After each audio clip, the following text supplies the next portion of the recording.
TNPSC Maths previous year questionல ஒரு sum பார்க்குறோம்.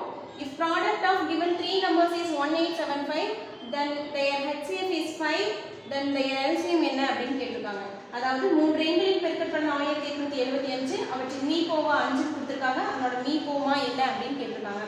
So LCM into HCF formula என்ன? First number into second number, அதோட product பண்றது எதுக்கு ஈக்குவலா இருக்கும் அப்படின்னா LCM into HCF. இது வந்து ரெண்டு நம்பர் கொடுத்து ரெண்டு நம்பரோட ப்ராடக்ட் கொடுத்து LCM HCF கேட்டா அதுக்கு ஃபார்முலா.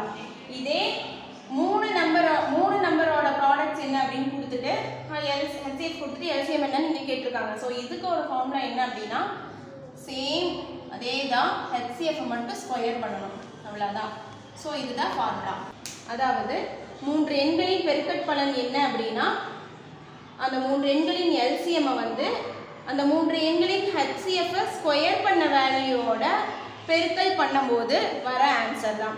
ஓகே, அப்போ ஆன்சர் என்ன? மூன்று எண்களின் பெருக்கற்பலன் என்ன கொடுத்துருக்காங்க? 1875 ஈக்குவல் டு HCF வந்து 5 கொடுத்துருக்காங்க.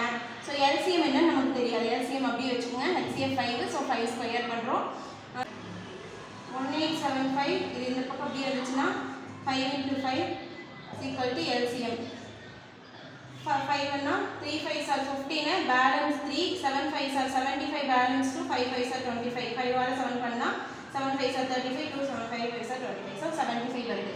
So answer LCM வந்து 75. So option A 75 தான் correct answer.